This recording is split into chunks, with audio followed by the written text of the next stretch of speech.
Hello students, I am Amit Arora, career counselling expert from Aakash Byju's. And आज इस video में मैं गाइड करने वाला हूँ JEE Main online registration process के बारे में। As we all know, the online registration process for JEE Main 2024 has been started and the last date to register for online application form is 38 of November. Means आपको within a month JEE Main का online registration process complete करना है। किस type से आपको complete करना है समझ लेते हैं। सबसे पहले बात कर लेते हैं ऑफिशियल वेबसाइट की। As you can check on the screen, the official website to register for the JEE Main 2024 application form is jeiimain.nta.ac.in। आपको सबसे पहले ये ऑफिशियल वेबसाइट विजिट करनी है। जब आप ये ऑफिशियल वेबसाइट विजिट करेंगे, you can check on the screen, इस टाइप का एक वेब पेज ओपन हो जाएगा। ये जेईई मेन की एक ऑफिशियल वेबसाइट है। इस ऑफिशियल वेबसाइट पे जेईई मेन से रिलेटेड हर एक इन्फॉर्मेशन मेंशन है, like public notice, syllabus and information bulletin as well. आप जेईई मेन एप्लीकेशन फॉर्म को स्टार्ट करने से पहले इन डिटेल्स को अच्छे से केयरफुली रीड कर सकते हैं। अब आप स्क्रीन पे चेक कर सकते हैं, इस ऑफिशियल वेब पेज पे लेटेस्ट न्यूज़ के सेक्शन में एक ऑप्शन गिवन है, JEE Main 2024 registration open, click here. आपको रजिस्ट्रेशन ओपन करने के लिए सबसे पहले यहाँ पे क्लिक करना रहेगा। जब आप यहाँ पे क्लिक करेंगे, क्लिक करने के बाद इस टाइप का एक लॉगिन पेज ओपन हो जाएगा। अगर इस लॉगिन पेज के लेफ्ट हैंड साइड पे देखा जाए तो यहाँ पे क्लियरली मेंशन है कि इस बार जेईई मेन 2024 के एप्लीकेशन फॉर्म को 3 स्टेप्स में डिवाइड किया गया है। First step, apply for online registration. Means आपको सबसे पहले ऑनलाइन रजिस्ट्रेशन करना है। ऑनलाइन रजिस्ट्रेशन करने के बाद आपका एक एप्लीकेशन नंबर जनरेट होगा। साथ ही ऑनलाइन रजिस्ट्रेशन में आप यहाँ पे अपना एक पासवर्ड भी क्रिएट करेंगे।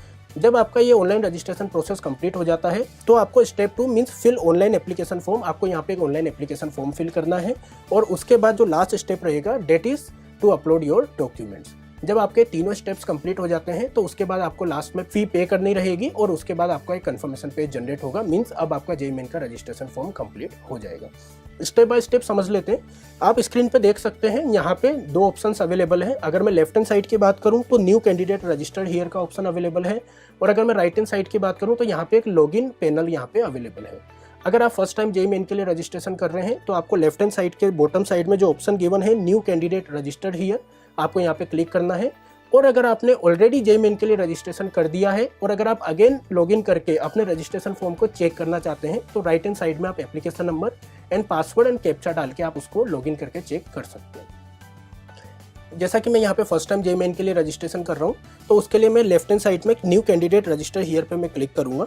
जब मैं इसमें क्लिक करूँगा तो आप स्क्रीन पे चेक कर सकते हैं, इस टाइप का एक इंस्ट्रक्शन पेज अपीयर हो जाएगा। इस इंस्ट्रक्शन पेज पे हर एक वो इंस्ट्रक्शन अवेलेबल है जो कि जेईई मेन के रजिस्ट्रेशन प्रोसेस को स्टार्ट करने से पहले आपके लिए जानना बेहद जरूरी है। फॉर एग्जांपल, जेईई मेन के लिए रजिस्ट्रेशन फी कितनी है, कौन कौन से डॉक्यूमेंट्स आपको अपलोड करने हैं एंड आपको आपका पासवर्ड किस टाइप से क्रिएट करना है। जब आप इसको स्क्रॉल करेंगे तो स्क्रॉल करने के बाद बॉटम साइड में एक ऑप्शन रहेगा, क्लिक हियर टू प्रोसीड। आपको चेक बॉक्स पे टिक करके क्लिक हियर टू प्रोसीड पे आपको क्लिक करना है। जब आप क्लिक हियर टू प्रोसीड पे क्लिक करेंगे तो अब आप अपने लॉगिन पेज पे एंटर हो चुके होंगे। अब यहाँ पे एक्चुअली ये इन्फॉर्मेशन जेईई मेन में फर्स्ट टाइम यहाँ पे मांगी जा रही है, इसलिए यहाँ पे स्टूडेंट जनरली कंफ्यूज हो रहा है। मैं आपको एक्सप्लेन कर देता हूँ। बेसिकली ये इन्फॉर्मेशन यहाँ पे इसलिए रखी जा रही है कि यहाँ पे आपसे पूछा जा रहा है कि जेईई मेन के फॉर्म में एंटर आप कौन से प्रोसेस के थ्रू होना चाहते हैं। कुछ ऑप्शंस यहाँ पे गिवन है।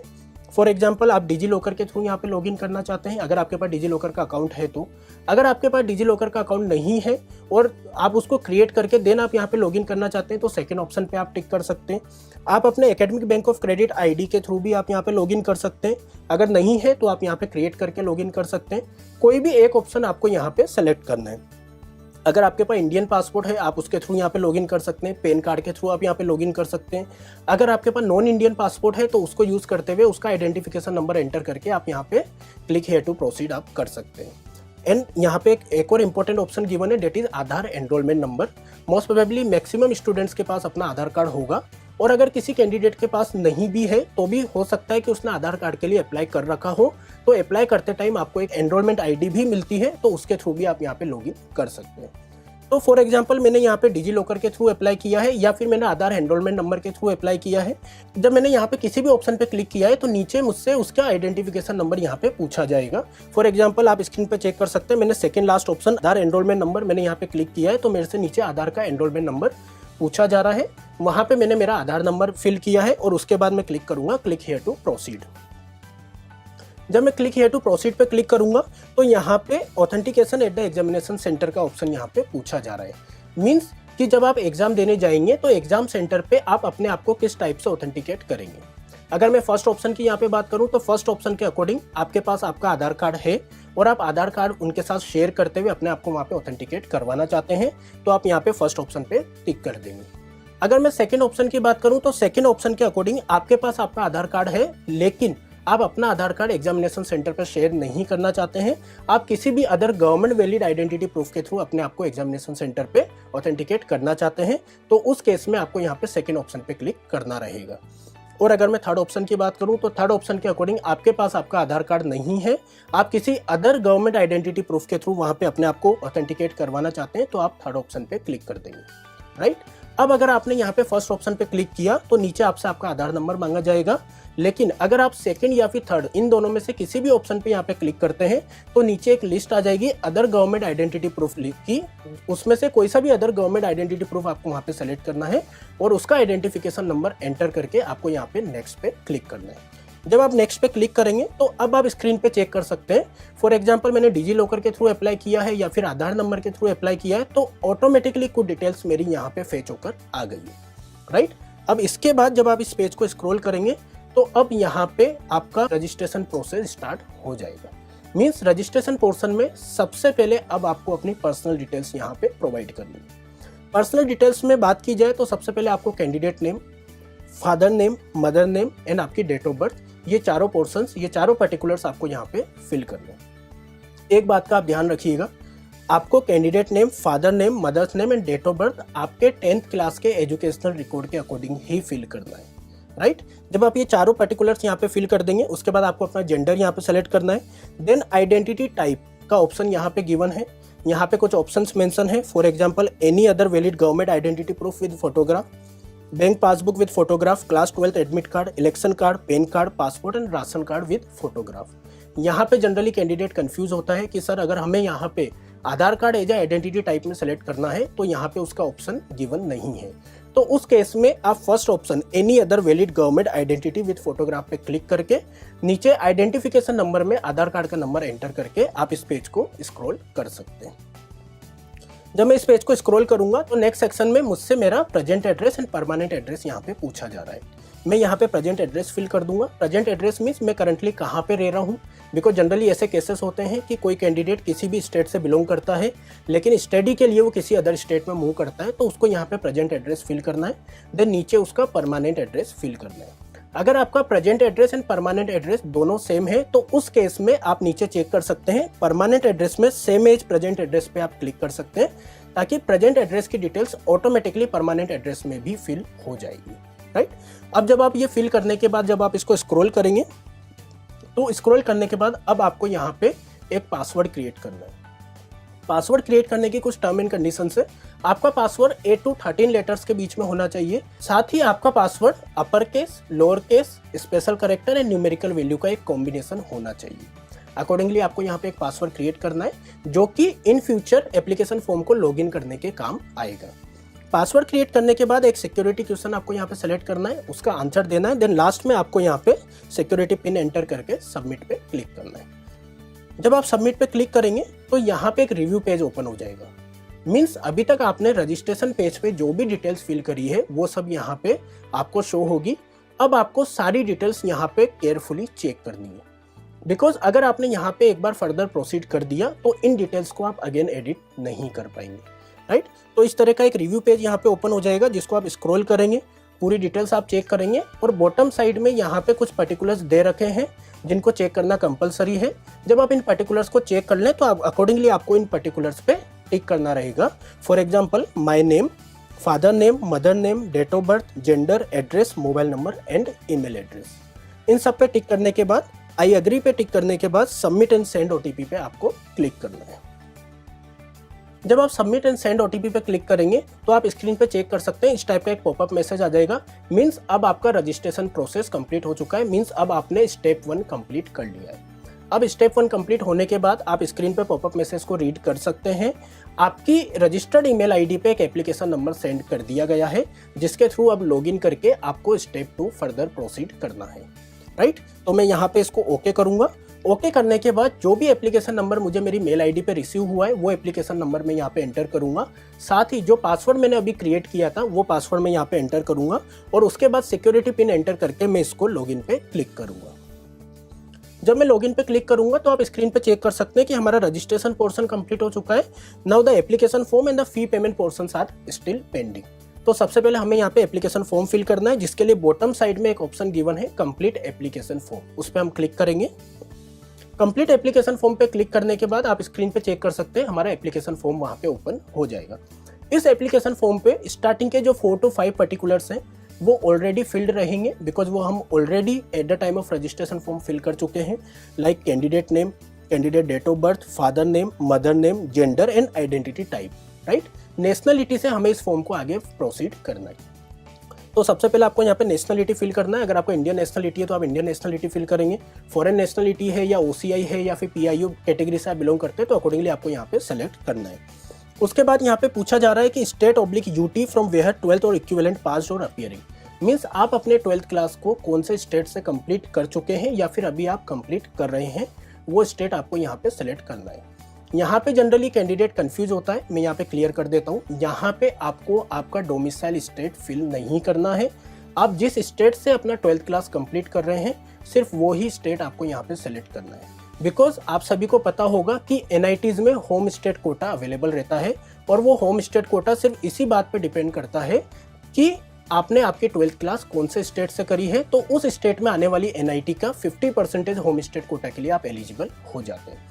For example if I belong to Uttar Pradesh, UP state से मैं फॉर एग्जाम्पल बिलोंग करता हूँ, मेरे पास यूपी का डोमिसाइल है, बट मैं मेरी 12th क्लास अगर दिल्ली से कर रहा हूँ तो मुझे यहाँ पे दिल्ली ही फिल करना है, राइट। नेक्स्ट ऑप्शन की बात कर लेते हैं, category, general, OBC, EWS, SC and ST. जिस भी कैटेगरी से आप बिलोंग करते हैं आपको यहाँ पे कैटेगरी मेंशन करनी है। एज एन एग्जाम्पल मैंने यहाँ पे ओबीसी एनसीएल कैटेगरी फिल करी है, बिकॉज यहाँ पे कुछ क्लेरिफिकेशन मैं आपके साथ शेयर करना चाहता हूँ। ओबीसी एनसीएल में जनरली कैंडिडेट कंफ्यूज हो जाता है। Basically, there are 2 types of OBC categories. First one is OBC NCL and second one is OBC CL. Non-creamier and creamier. Difference ये है, if you belong to OBC non-creamier, your family annual income is less than 8 lakhs, and if you belong to OBC creamier, your family annual income is more than 8 lakhs. Right? अब अगर कोई candidate OBC CL means OBC creamier से belong करता है तो उसको यहाँ पे कैटेगरी में जनरल ऑप्शन पे क्लिक करना है। लेकिन अगर आप ओबीसी एनसीएल सेंट्रल लिस्ट में अगर आप आते हैं तो फिर आप यहाँ पे ओबीसी एनसीएल पे क्लिक कर सकते हैं, राइट। बात कर लेते हैं नेक्स्ट ऑप्शन की। नेक्स्ट ऑप्शन है if you are a PWD candidate, means physical handicap की यहाँ पे बात की जा रही है। Do you have benchmark disability, यहाँ पे आपका नो का ऑप्शन रहेगा अगर आप पीडब्ल्यूडी कैटेगरी से बिलोंग नहीं करते हैं तो, और अगर आप करते हैं तो यहाँ पे 40% एंड मोर देन 40% का एक ऑप्शन रहेगा। अकॉर्डिंगली आप अपने बेंचमार्क को यहाँ पे सेलेक्ट कर सकते हैं। उसके बाद आर यू डायबिटिक, अगर आपको डायबिटीज है आप यस कर सकते हैं, अदरवाइज नो कर सकते हैं। Place of residence urban rural में से आपको सेलेक्ट करना पड़ेगा। एनुअल फैमिली इनकम आपको यहाँ पे सेलेक्ट करनी है। मोड ऑफ प्रिपरेशन, यहाँ पे कुछ ऑप्शंस गिवन रहेंगे लाइक सेल्फ स्टडी, कोचिंग। आपने जिस भी टाइप से जेईई के एग्जाम के लिए आप अपने आप को प्रिपेयर कर रहे हैं अकॉर्डिंगली वो ऑप्शन आपको यहाँ पे सेलेक्ट करना है। एंड लास्ट में यहाँ पे पूछ रखा है कि medium of schooling in qualifying examination, 12th class में आप जो स्टडी कर रहे हैं उसका मीडियम क्या है, हिंदी, इंग्लिश और any other regional language, accordingly आपको यहाँ पे सेलेक्ट करना है। ये पूरा फिल करने के बाद आपको लास्ट में कैप्चा एंटर करना है और उसके बाद आपको 7 नेक्स्ट पे क्लिक करना है। जब आप 7 नेक्स्ट पे क्लिक करेंगे तो नेक्स्ट पेज ओपन हो जाएगा जिसमें कुछ अदर डिटेल्स भी आपसे पूछी जा रही है जो भी आपको यहाँ पे फिल करना है। For example question paper medium, आप जेईई मेन 2024 के क्वेश्चन पेपर को कौन सी लैंग्वेज में अपीयर करना चाहते हैं। यहाँ पे हिंदी एंड इंग्लिश का ऑप्शन तो रहेगा ही, साथ ही आप एड्रेस के टाइम पे जो भी स्टेट वहाँ पे फिल करते हैं और अगर उस स्टेट में कोई रीजनल लैंग्वेज वर्क करती है तो वो पर्टिकुलर रीजनल लैंग्वेज भी यहाँ पे मेंशन रहेगी। For example if I belong to Gujarat तो मेरे यहाँ पे English, Hindi and Gujarati language mention रहेगी। For example if I belong to Maharashtra तो मेरे Hindi, English and Marathi language यहाँ पे मेंशन रहेगी। अकॉर्डिंगली जिस भी लैंग्वेज में मैं जेईई मेन 2024 के क्वेश्चन पेपर को अटेम्प्ट करना चाहता हूँ वो लैंग्वेज में यहाँ पे सेलेक्ट कर लूँगा। उसके बाद apply for which course you want to apply, like bachelor of planning, bachelor of architecture and last one is the BTech means engineering. आप तीनों कोर्सेज के लिए भी अप्लाई कर सकते हैं, किसी 2 कोर्स के लिए भी अप्लाई कर सकते हैं या फिर किसी 1 कोर्स के लिए भी आप अप्लाई कर सकते हैं। अकॉर्डिंगली आप यहाँ पे क्लिक करेंगे। आप जितने भी कोर्सेज के लिए अप्लाई करेंगे at the end of the registration form आपको अकॉर्डिंगली पेमेंट फी वहाँ पे करनी पड़ेगी, राइट। इसके बाद यहाँ पे आपसे पूछा जा रहा है session of exam apply for. जैसा कि आप सभी को पता है JEE main twice a year conduct होता है, मीन्स फर्स्ट अटेम्प्ट आपका जनवरी लास्ट में कंडक्ट होगा और सेकंड सेशन आपका अप्रैल में कंडक्ट होगा। इस रजिस्ट्रेशन फॉर्म में आप यहाँ पे सेलेक्ट कर सकते हैं कि आप अभी सेशन 1 के लिए अप्लाई करना चाहते हैं या दोनों सेशन के लिए आप अभी एक साथ अप्लाई करना चाहते हैं। अगर आप अभी सेशन 1 के लिए सिर्फ अप्लाई करते हैं तो सेशन 2 के लिए फरवरी में अलग से फॉर्म ओपन होगा, देन आपको अगेन उस फॉर्म को रजिस्टर करना पड़ेगा, राइट। उसके बाद फादर ऑक्यूपेशन यहाँ पे पूछी जा रही है, वो आपको फिल करना है। फादर की qualification, mother occupation, mother qualification यहाँ पे पूछी जा रही है, वो आपको यहाँ पे फिल करना है। उसके बाद आपको यहाँ पे 4 एग्जाम सेंटर्स को सेलेक्ट करना है, मींस एग्जाम स्टेट एंड उस पर्टिकुलर स्टेट की सिटी। इस तरीके से आपको यहाँ पे अपने एग्जाम सेंटर्स की प्रेफरेंसेस आपको यहाँ पे फिल करनी है। एक बात का ध्यान रखिएगा, यहाँ पे एड्रेस के टाइम पे जो आपने स्टेट फिल किया है वो स्टेट और उसके नियर बाय के 2 या 3 स्टेट ही एज एन एग्जामिनेशन सेंटर यहाँ पे अवेलेबल रहेंगे, जिसमें से आपको अपनी प्रेफरेंसेस फिल करनी है। प्रेफरेंसेस फिल करने के बाद आप यहाँ पे कैप्चा एंटर करेंगे, देन आप 7 नेक्स्ट पे क्लिक कर देंगे। 7 नेक्स्ट पे क्लिक करने के बाद अब आप स्क्रीन पे देख सकते हैं कि यहाँ पे आपसे आपकी एकेडमिक डिटेल्स पूछी जा रही है, मींस आपको आपके 10th क्लास की डिटेल्स यहाँ पे मेंशन करनी है। सबसे पहले 10th और इक्विवेलेंट की डिटेल्स यहाँ पे पूछी जा रही है।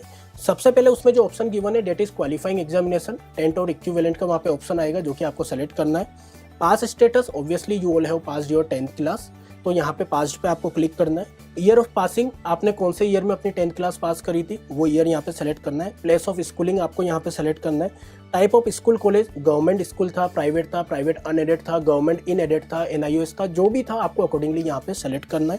क्वालिफाइंग एग्जामिनेशन स्टेट, आपने आपकी 10th क्लास कौन से स्टेट से पास करी थी वो आपको यहाँ पे सेलेक्ट करना है। अकॉर्डिंगली डिस्ट्रिक्ट आपको यहाँ पे सेलेक्ट करना है। 10th क्लास में आपका बोर्ड कौन सा था वो आपको यहाँ पे एंटर करना है। आपको 10th क्लास के स्कूल का name as per your 10th class marksheet यहाँ पे एंटर करना है। साथ ही उस स्कूल का एड्रेस भी आपको यहाँ पे मेंशन करना है। उसके बाद उस स्कूल का पिन कोड और आपके 10th क्लास का रोल नंबर आपको यहाँ फिल करना है। एंड लास्ट में आपको यहाँ पे रिजल्ट का मोड भी सेलेक्ट करना है। रिजल्ट का मोड में यहाँ पे 2 ऑप्शंस गिवन रहेंगे, CGPA और परसेंटेज। आपका 10th क्लास का रिजल्ट जिस भी मोड में आया है अकॉर्डिंगली सेलेक्ट करके उसके मार्क्स आपको यहाँ पे एंटर करने हैं। ये करने के बाद जब आप इसको स्क्रॉल करेंगे तो आप देखेंगे कि अब आपसे यहाँ पे आपकी 12th क्लास की डिटेल्स भी पूछी जा रही है, राइट। सबसे पहले क्वालिफाइंग एग्जामिनेशन में कुछ ऑप्शंस यहाँ पे गिवन रहेंगे, आप स्क्रीन पे चेक कर सकते हैं। बेसिकली अगर आप इंडियन नेशनल कैंडिडेट हैं तो आप लास्ट ऑप्शन यहाँ पे सेलेक्ट कर सकते हैं, the final examination of 10+2 examination. लेकिन अगर आप किसी भी अदर कैटेगरी से बिलोंग करते हैं, लाइक अगर आपने एलिजिबिलिटी क्राइटेरिया फॉर्मेट में अगर आपने डिप्लोमा कंप्लीट कर रखा है, या फिर आपने अपनी 12th क्लास NIOS से कंप्लीट कर रखी है, या फिर आपने 12th क्लास की एजुकेशन फॉरेन से ले रखी है, तो अकॉर्डिंगली जो रिमेनिंग ऑप्शन है जो भी आपकी एलिजिबिलिटी क्राइटेरिया से मैच करते हैं वो आपको यहाँ पे फिल करना पड़ेगा। ओके, तो यहाँ पे फिलहाल मैं एंटर करते हुए चल रहा हूँ द फाइनल एग्जामिनेशन ऑफ 10+2, जो कि लास्ट ऑप्शन है। वो फिल करने के बाद पास स्टेटस, अगर आप अभी 12th में पढ़ रहे हैं तो आपको अपीयरिंग पे क्लिक करना है, और अगर आपने last year 12th class complete कर ली है तो आपको यहाँ पे पास्ट पे टिक करना है। जब आप अपीयरिंग पे क्लिक करेंगे तो यहाँ पे 12th क्लास के मार्क्स की डिटेल्स आपसे नहीं पूछी जाएगी, लेकिन अगर आप यहाँ पे पास्ट पे क्लिक कर देते हैं तो आपसे आपके 12th क्लास के मार्क्स आपसे यहाँ पे पूछे जाएंगे। नेक्स्ट बात करते हैं ईयर ऑफ पासिंग, कौन से ईयर में आपने 12th क्लास कंप्लीट करी है। Place of schooling, type of school, qualifying examination state, district, school का बोर्ड कौन सा था, स्कूल का नेम क्या था, स्कूल का एड्रेस क्या था और उस स्कूल का पिन कोड क्या है, राइट। उसके बाद आपको यहाँ पे कैप्चा फिल करना है, आई एग्री पे आपको टिक करना है, देन आपको 7 नेक्स्ट पे क्लिक करना है। जब आप 7 नेक्स्ट पे क्लिक करेंगे तो अब आपका एकेडमिक डिटेल्स कंप्लीट हो चुका है। अब यहाँ पे कुछ एडिशनल डिटेल्स भी आपसे पूछी जा रही है। फॉर एग्जाम्पल यहाँ पे पूछा जा रहा है कि क्या आपके कोई ट्विन ब्रदर और सिस्टर हैं, और अगर हैं तो क्या वो भी इस साल आपके साथ जेईई मेन के एग्जाम में अपीयर हो रहे हैं। यहाँ पे यस एंड नो का ऑप्शन रहेगा, आप नो करते हैं तो डायरेक्टली नेक्स्ट पेज पे आप प्रोसीड हो जाएंगे। लेकिन अगर आपके कोई ट्विन ब्रदर एंड सिस्टर है और वो भी अगर आपके साथ जेईई मेन का एग्जाम दे रहे हैं तो आपको यहाँ पे यस करना पड़ेगा। जब आप यहाँ पे यस करेंगे तो आपके ट्विन ब्रदर और सिस्टर की डिटेल्स भी यहाँ पे पूछी जाएगी, जो कि आपको फिल करना रहेगा। ये सारा प्रोसेस करने के बाद 7 नेक्स्ट पे जब आप क्लिक करेंगे तो उसके बाद अब आपसे इमरजेंसी कॉन्टैक्ट डिटेल्स यहाँ पे पूछी जा रही है। इमरजेंसी कॉन्टैक्ट डिटेल्स में आपको अपने पेरेंट्स की डिटेल्स आपको यहाँ पे फिल करनी है। कंट्री कौन सी है, कंट्री कोड, पेरेंट्स का मोबाइल नंबर एंड पेरेंट्स की ईमेल आईडी आपको यहाँ पे फिल करनी है। एक बात का आपको ध्यान रखना है, जो मोबाइल नंबर और ईमेल आईडी आप at the time of registration enter कर चुके हैं, वो mobile number and email ID आपको यहाँ पे फिल नहीं करना है। आपको दूसरी email ID and mobile number ही यहाँ पे फिल करना है, तभी आपका फॉर्म आगे प्रोसीड होगा। तो आप अकॉर्डिंगली यहाँ पे mobile number email ID enter करके गेट ओटीपी पे जब आप क्लिक करेंगे तो उस mobile number and email ID पे एक ओटीपी आएगा। वो ओटीपी आपको यहाँ पे मेंशन करना है एंड वेरीफाई नेक्स्ट पे आप क्लिक कर देंगे। राइट, अब आप स्क्रीन पे चेक कर सकते हैं, this is the second last process to upload the documents. यहाँ पे आपको अपने डॉक्यूमेंट्स अपलोड करने हैं। फॉर एग्जांपल यहाँ पे फोटोग्राफ एंड सिग्नेचर का ऑप्शन है, मींस अब आपको यहाँ पे फोटोग्राफ जेपीजी फॉर्मेट में अपलोड करना है, जिसका साइज 10 to 200 KB के बीच में होना चाहिए। और अगर सिग्नेचर की बात की जाए तो सिग्नेचर भी जेपीजी फॉर्मेट में आपको अपलोड करना है और सिग्नेचर की साइज 4 to 30 KB होना चाहिए। एक बात का ध्यान रखिएगा, आपके फोटोग्राफ एंड सिग्नेचर बिल्कुल क्लियरली विजिबल हो। फोटोग्राफ एंड सिग्नेचर क्लिक करने के बाद आप 7 नेक्स्ट पे क्लिक करेंगे। 7 नेक्स्ट पे क्लिक करने के बाद अब आप देख सकते हैं कि आपका एप्लीकेशन फॉर्म कंप्लीट हो चुका है, लेकिन फाइनल सबमिशन से पहले यहाँ पे एक रिव्यू पेज ओपन हुआ है। मींस आपने अपने एप्लीकेशन फॉर्म पे जो भी डिटेल्स फिल करी है उसको यहाँ पे अगेन अच्छे से आपको चेक करना है। अच्छे से चेक करने के बाद आपको यहाँ पे फाइनल सबमिट पे क्लिक करना है। फाइनल सबमिट पे क्लिक करने के बाद यहाँ पे कुछ पर्टिकुलर्स मेंशन है जिन पे आपको क्लिक करना है। मींस आपको ये विलिंगनेस देना है कि हाँ, मैंने ये सारे पर्टिकुलर्स यहाँ पे अच्छे से चेक कर लिए हैं। बिकॉज यहाँ पे अगेन एक और मैसेज मेंशन है कि अब अगर आपने एक बार यहाँ पे फाइनल सबमिट कर दिया आपके एप्लीकेशन फॉर्म को, तो अगेन आप किसी भी पर्टिकुलर को फिर से एडिट नहीं कर पाएंगे। राइट, तो यहाँ पे सारे पर्टिकुलर्स को मैं टिक करूंगा, देन मैं फाइनल सबमिट पे क्लिक कर दूंगा। जब मैं फाइनल सबमिट पे क्लिक करूंगा तो आप मेरा पैनल देख सकते हैं। अब मेरा registration process and application form दोनों प्रोसेस कंप्लीट हो चुका है। अब जो लास्ट प्रोसेस बचा है दैट इज टू पे द रजिस्ट्रेशन फी। उसके लिए मुझे पे नाउ पे क्लिक करना है। पे नाउ पे क्लिक करने के बाद आप स्क्रीन पे चेक कर सकते हैं, यहाँ पे 3 बैंक्स के पेमेंट गेटवे ऑप्शंस अवेलेबल हैं, ICICI, HDFC, SBI, EP। इनमें से किसी भी पेमेंट गेटवे पे जब आप क्लिक करेंगे तो क्लिक करने के बाद आप अपने किसी भी बैंक के debit card, credit card, UPI और नेट बैंकिंग के थ्रू आप पेमेंट कर सकते हैं। जब आपका पेमेंट प्रोसेस कंप्लीट हो जाएगा तो आप स्क्रीन पे चेक कर सकते हैं कि इस टाइप का एक कंफर्मेशन पेज जनरेट हो जाएगा, जिसपे आपका application number and other details जो कि आपने एप्लीकेशन फॉर्म में फिल करी है वो यहाँ पे मेंशन रहेगी। इस कंफर्मेशन पेज को फ्यूचर रेफरेंस के लिए आपको संभाल के रखना है। उम्मीद करते हैं JEE मेन का ऑनलाइन रजिस्ट्रेशन प्रोसेस आपको बिल्कुल क्लियरली समझ आया होगा। स्टिल अभी अगर आपके कोई डाउट्स हैं, कुछ क्वेरीज हैं, तो आप कमेंट बॉक्स में कमेंट करके बताएं। हम कोशिश करेंगे कि आपकी मैक्सिमम क्वेरीज को हम वहाँ पे रिजॉल्व कर सकें। So wish you all the best and thank you so much.